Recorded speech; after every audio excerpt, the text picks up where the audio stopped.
Міне достар, сіздермен мынандай вязаный кофтаны қалай қысқартып алуды көрсететін боламын. Бұны мына жағынан қырқуға болмайды. Өзінің әдемі манжеткасы бар. Сол үшін бұны кессеңіз, мынау снеп шашырап кетеді. Ол үшін біз өлшеп аламыз. Міне, мен өлшеп алдым, қанша кету керек екен.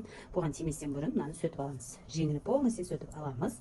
Міне, сөту тіпті қиын емес, оп-оңай қыздар. Қиындатпаймыз, бәрі оңай. Былай сөтсеңіз сөтіледі. Жеңнің жоғарысынан алып тастайтын боламыз.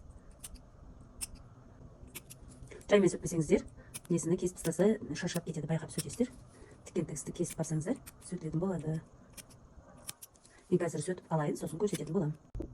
Міне достар, сөтіп алдық. Міне, аккуратно сөтіп аласыз. Ештеңе қылмайды, кофточканы алып тұрасыздар, рукавасын аласыз. Міне, осынша қысқарту керек. Қазір бұны өлшейміз. Длинасын өзіңізге лайықты өлшеп аласыз ғой. Міне, былай тұрғанда 2,5-міз. Міне, 2,5. 2,5, значит 5 сантиметр. Біз 5 емес 4 сантиметр алып тастайтын боламыз. Тіккен кезде мешать етпеу үшін, жанынан кішкене ошуат ету керек екен. Соны білу үшін былай өлшеп аламыз. 10,5 болу керек екен. Все. Осылай алып тұрасыз. Бірінші екеуінің жеңі бірдей ма, жоқ па, соны тексеріп аласыз міндетті түрде. Осылай. Екеуі бірдей екен. Енді екеуі бірдей болғанда былай істейміз. Біреуіні бірінші андай қыламыз. 5 сантиметр түсеміз. 5 сантиметр өлшедік, біз 4 сантиметр түсеміз. Себебі 1 сантиметр всегда жіберу керек. Клиент иногда да соны мүмкін, мына жерден 4 сантиметр белгілейсіз. Қара несінен таусылған жерінен болды. Енді екінші жеңді аласыз. Жоғарыдан қалай қысқарту керек, осылай қоясыз да, міне. Мына жақтан көп кетпейді. Бұл жақтан да 4 сантиметр ап тастамаң. Әйтпесе жеңіңіз келмей қалады, тура осыны қысып аласыз. Осылай жуантықта болу керек, әйтпесе қолына жері тар болып қалады. Кесіп аласыз. Бұны тігіп, оверлок қып қоя бересіз. Майда шоқта тігесіз. Мынау қырқылғанын мынаның үстіне қойып, мынаны қырқып аласыз. Сызықтарына келтіріп. Көрдіңіз бе? Точно өзі көп шықты. Екіншісі. Енді бұны екіншісін қырқып аласыз. Уже бұл 4 сантиметр қысқарды. Тастайсыз. Енді жанынан ұшайт етеміз. Бұны тіге береміз. Тігіп, оверлок жасай береміз. Былай ашып, ішінен оңғарып аласыз. Бірінші машинкада ұшайт етіп аламыз, потом оверлок жасаймыз. 10,5, 10,5 осылай екен. 10,5-ді сызып аласыз осылай. И жеңнің басына қарап ұшайт етесіз. Екі алып алайық. Бас жағына дейін ұшайт етесің. Плавно жоқ болып кетеді. Екінші жағында тұра осылай сызып аласыз. Осыны машинкада тігіп аламыз. Потом жеңге жабыстырып, сосын оверлок қыламыз. Кетті. Ана енді тігеміз. Бисмилля. Бірінші ұшайт еткен жерімізді тігіп аламыз. Міне. Басынан бастап былай. Басы бірдей болып тұру керек. Дұрыстап отырып, бисмилля. Басына қарап закрепка бересіз. Осылай тігіп аласыз, басынан кішкене кіргізесіз. Закрепка бересіз. И потом сызған сызықтың үстіне кіргізіп бересіз.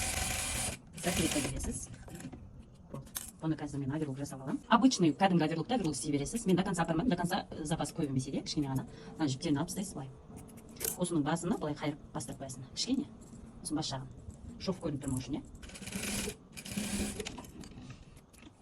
бастырып қоясыз, көрінбей тұрасыз. Екіншісінде тура солай бастырып қоясыз. Енді жеңін қоятын боламыз. Жеңін қоюдан алдын былай астын закрепка береміз. Мына жер кішкене сөтілген болуы мүмкін. Осын бірге закрепка бере аласыз. Сосын мынандай нелерін тазалап тастайсыз жіптеріне. Мынаның центріне былай екі бүктеп, орташа центріне головка қадап аласыз. Центріне. И потом мына жағын головка қадайсыз. Осыны мына тігіске әкелесіз. Желкен тігісіне әкеліп, головканы осылай қадап қоясыз. Енді мына жағын мына жақтан бастап тігесіз. Мына тігіске қоясыз да, былай 0,7, 1 сантиметр емес, 0,7 қылып тігесіз осылай. Бұны да үште майда шоқта тігу керек. Міндетті түрде екі жағында созбайсыз, міне өзінде келеді. Артық жері жоқ бұда, тура өзінде келеді. Еш жағын созбайсыз, қалай бар, солай жатқызып 0,7, 1 сантиметрге жеткізбей тігіп шығасыз. Бірдей болу керек, шығып кетпеу керек, біреуі шығып, біреуі кетпеу керек. Екеуіні бірдей қылып, айналдырып, бұралып қалмасын. Бұл вязаный болғаннан кейін көп бұралып қала береді. Сіз бұралмауына мән беріп істеңіз. 0,7 қылып аласыз. Міне, 0,7 тігісте тік, міне. Екеуі бірдей, артығы жоқ, міне. Енді екеуін бірге былай оверлок жасайсыз. Ешқандай созылмайды, ештеңе болмайды. Тура өзінің жеңі сияқты. Жағында қондырып алдым. 0,7-де ешқандай созылмайды, міне. Екі жағында қондырдым, екі жағында тік, міне. Енді оверлок жасаймыз. Оверлокты қара жіпке өткізіп алдық, как обычно өзіміздің киімді оверлоктатын киіммен істей береміз. Тура соны рукава жақтан, кофта жақтан емес, жең жақтан ішкеріден былай көтереміз. Бірге тұруыны қарап оверлок қыламыз. Қатты кеспейміз, чуть-чуть бас жағını кесіп, созбастан, тартпастан кәдімгідей оверлок қыламыз. Қақасын міндетті түрде қарап отырыңыз, бұралып бүктеліп қалмасын. Аккуратно шықты, міне. ешқандай сөтінемейді, жіп шықпайды, сінеп кетпейді, тура өзіндей болып шығады. Қалай кофта бар ма, қалай жатады, тура солай, ештеңе етпейді. Осылай кофталарыңызды қысқартып алсаңыздар болады. Манжеттен никогда кеспеңіз, манжеттен кесуге болмайды. Мынадай сіз манжет жасай алмайсыз. Мына жерінен кесіп, мына жеріне оверлок қылып қоймаңыз, это некрасиво. Былай жоғары жақтан қысқартыңыз, ешқандай жеңге ешқандай өзгеріс кірмейді, тура өзі болып қалады.